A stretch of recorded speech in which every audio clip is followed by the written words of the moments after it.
మంచి ఆహారంతో పాటు కావాలి స్వచ్ఛమైన నీరు. అదే సనాతన్ జల్. వివరాలకు 8919763872.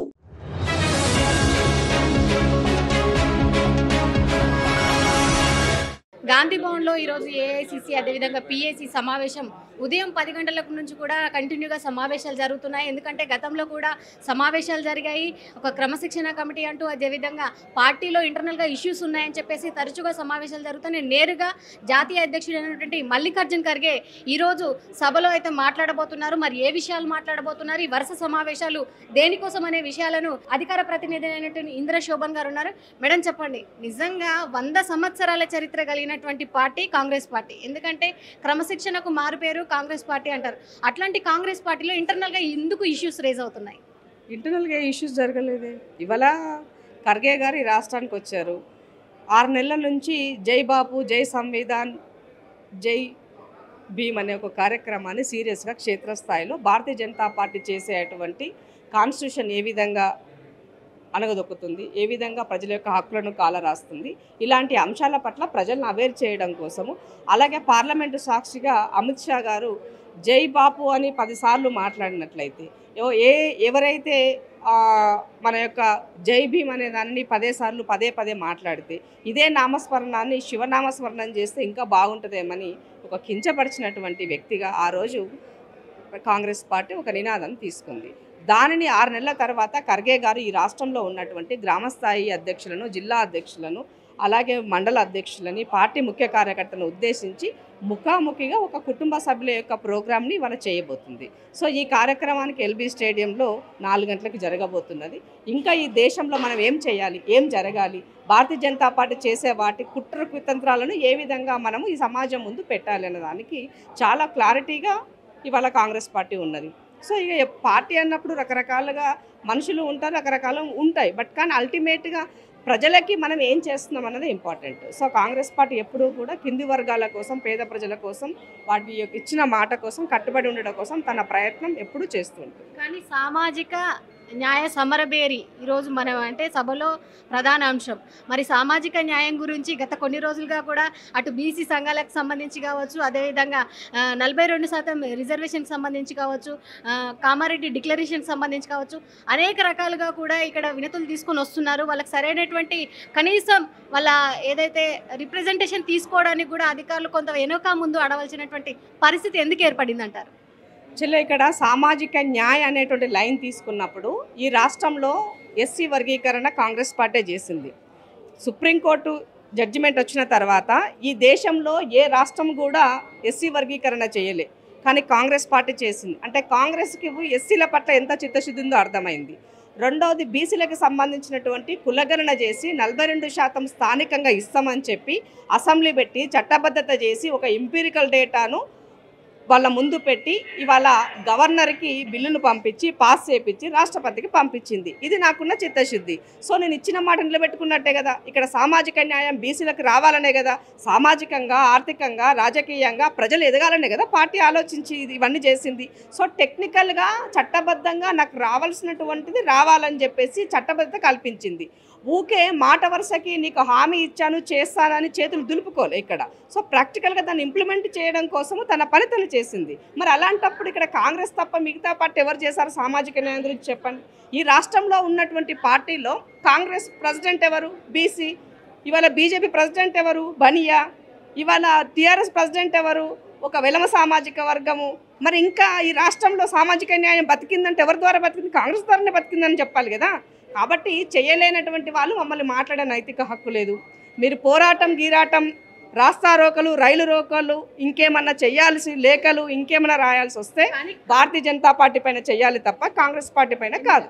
కాంగ్రెస్ పార్టీలో పాత కొత్త నేతల మధ్య పూర్తి స్థాయిలో సమన్వయం లోపం ఉండడం వల్లనే వారి మధ్యలో మిస్అండర్స్టాండింగ్ వస్తుంది. తరచుగా నేరుగా ఢిల్లీకే అధిష్టానానికి కూడా వెళ్ళడం జరుగుతుంది. మరి దీన్ని ఎట్లా చూస్తారు? కాంగ్రెస్ పార్టీలో డెమోక్రసీ ఉంటుంది.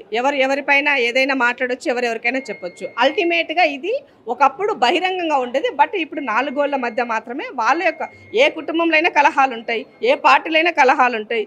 ఎవరికి వాళ్ళు ఇంటర్నల్గా మాట్లాడుకుంటున్నారు తప్ప రచ్చకెక్కి రచ్చబండ మీద ఎవరేం ఏం మాట్లాడట్లేదు. కాబట్టి ఇట్స్ న్యాచురల్. కుటుంబంలో సమస్యలు ఉన్నప్పుడు కూర్చొని మాట్లాడతారు, పరిష్కారం చేసుకుంటారు. నాకు తెలిసినంత వరకు ప్రభుత్వం అధికారంలోకి వచ్చిన తర్వాత కాంగ్రెస్ పార్టీ ఎన్నడూ లేని విధంగా ఒక సిస్టమాటిక్ డిసిప్లిన్తోనూ ముందుకెళ్తుంది. మంత్రులందరూ కూడా ఒక సమన్వయంతో మూవ్ అవుతున్నారు. పిసిసి ప్రెసిడెంట్గా మహేష్ అన్న తన యొక్క పనిని తను చేస్తున్నారు, కార్యవర్గాన్ని కూడా ఏర్పాటు చేస్తున్నారు. అధికారంలో ఉన్నటువంటి పార్టీలోనే వాళ్ళు పార్టీలో ఒక ఉన్నతమైనటువంటి స్థానంలో ఉండి మా పార్టీలో కోవర్టులు ఉన్నారు అని చెప్పేసి అనడాన్ని ఏ విధంగా చూస్తారు? ఈ విషయాన్ని మహేష్ అన్న ఆల్రెడీ నిన్న సీరియస్గా ఖండించడం జరిగింది. సో మీ దగ్గర ఏం ఆధారాలు ఉన్నాయని, ఏం బేస్ ఉందని మాట్లాడుతున్నారు, బేస్లెస్ స్టేట్మెంట్స్ చేయొద్దని కూడా చెప్పడం జరిగింది. క్రమశిక్షణ అనేది సీరియస్గా ఉంటుందని కూడా చెప్పడం జరిగింది. సో ఈ సమయంలో అలాంటి మాటలు మాట్లాడడం ఒక ఎమ్మెల్యేగా అది సరైనది కాదు.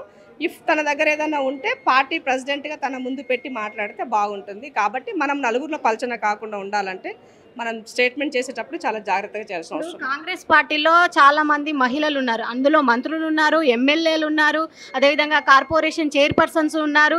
మహిళల కోసం పోరాడేటువంటి కాంగ్రెస్లో మహిళా లీడర్లు ఎంతో మంది ఉండగా మరి ప్రతిపక్ష ఎమ్మెల్సీ అయినటువంటి కవిత ఖర్గే గారికి లేఖ రాయడం బీసీ రిజర్వేషన్ పైన, దీన్ని ఎట్లా చూస్తారు? అంటే ఆమెకి నైతిక హక్కు లేదు. నీకు అసలు ఖర్గే గారికి ఒక నేషనల్ ప్రెసిడెంట్కి లేఖ రాయడంలో నీకున్న నైతికత ఏంటి అని అడుగుతున్నాను నేను.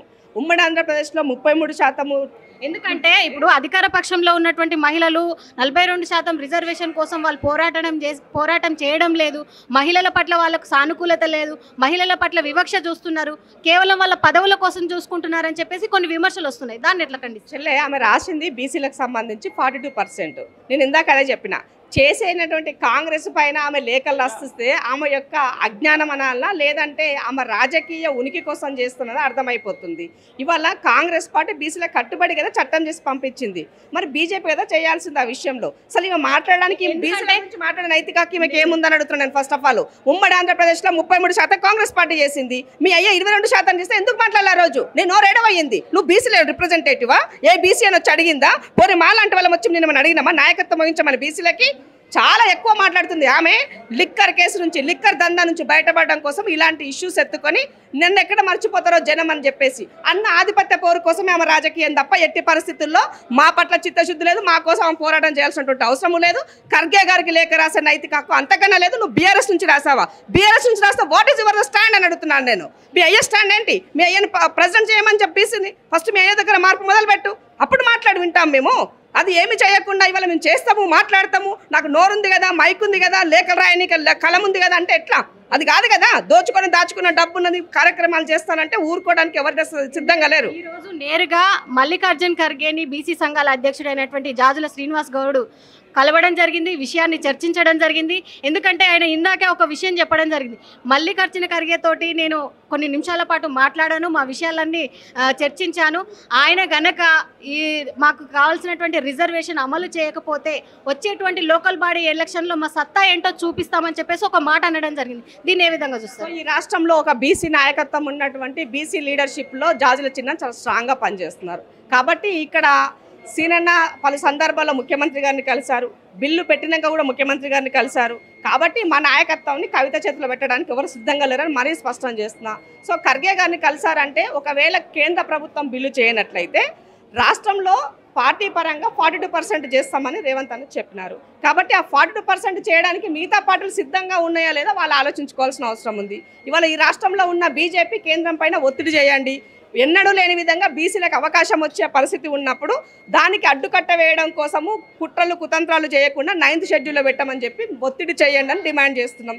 కాబట్టి కాంగ్రెస్ అంటేనే పేదల పార్టీ, కింది వర్గాల పార్టీ. రిజర్వేషన్లు ఇచ్చిందే కాంగ్రెస్ పార్టీ, కాపాడుతుంది కాంగ్రెస్. ఇక దాని గురించి మనం ఎక్కువ చెప్పాల్సిన అవసరం లేదు. లోకల్ బాడీ ఎన్నికల సందర్భంగా మీరు రాష్ట్ర ప్రజలకు ఏం చెప్పదలుచుకున్నారు?